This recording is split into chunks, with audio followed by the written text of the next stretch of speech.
Krásny deň, volám sa Dominika, ale väčšina z vás ma pozná ako pravú veštbu. Dnes vám poviem, ako som si pred pár rokmi primanifestovala zasnúbenie s mojím manželom a spravíme si aj výkladík z takýchto nádherných tarotových kartičiek, ktoré som dostala. A prečo vám to hovorím teraz? Lebo ja som si primanifestovala zasnúbenie sa na Vianoce a až neskôr som si uvedomila, že prečo sa to tak stalo. Ja si pamätám, že v jeden deň, ešte keď som mala svojho bývalého partnera, prišiel po sviatkoch, po Vianociach z tréningu, lebo chodil tancovať. Až hovoril mi, že jeho tanečná partnerka sa zasnúbila na Vianoce, že ju priateľ požiadal po pár mesiacov o ruku a že pri popoluške ju vlastne požiadal, lebo že ona mala rada vždy popolušku. A môj bývalý partner to bral, že bože, aké patetické a po pár mesiacoch, že to sa musíte poznať roky a tak. A mne to prišlo veľmi romantické, mne sa to veľmi páčilo, lebo ja osobne mám veľmi rada Vianoce, mám rada pistácie, popolušku a také tie tradičné oddychy. A nemám rada tie chystačky alebo tak, ale už potom po tom strese, keď už máte tie po tom po štedrovečernej večeri, keď si už len láhnete a neriešite, tak to sa mi veľmi páči. A dala som si také vnútorné predne, že veľmi by sa mi to páčilo. Neriešila som to, nehovorila som žiadne afirmácie, nerobila som žiadne kúzla.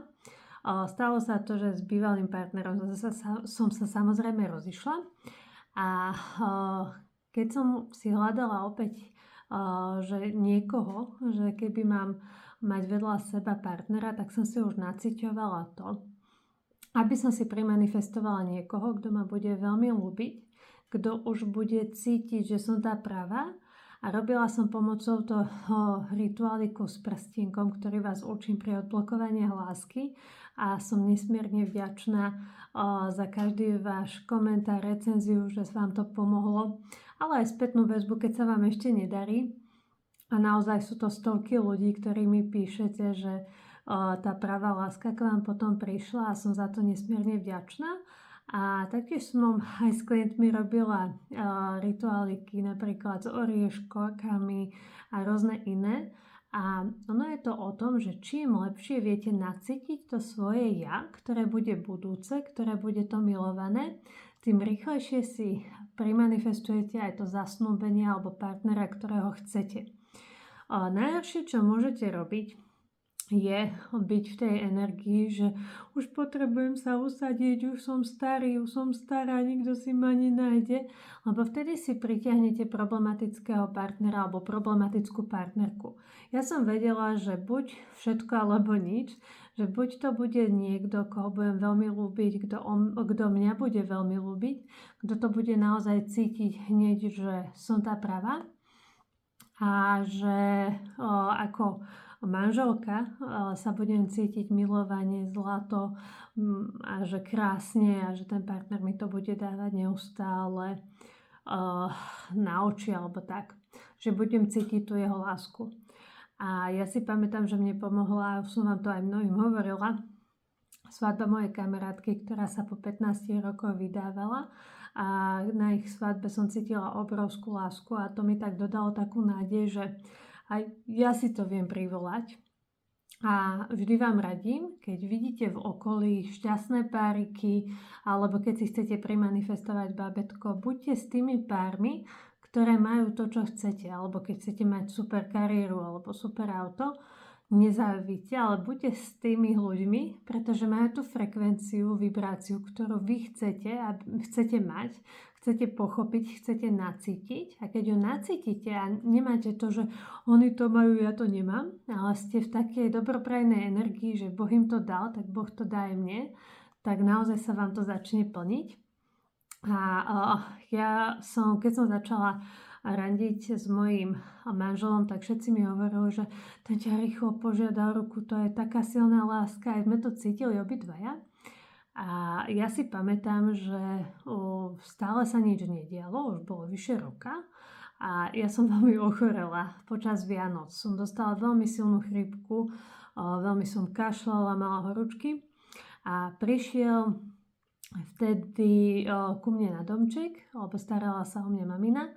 On chodil do roboty a pamätám si, že bol v takom šoku, že aká som veľmi chorá.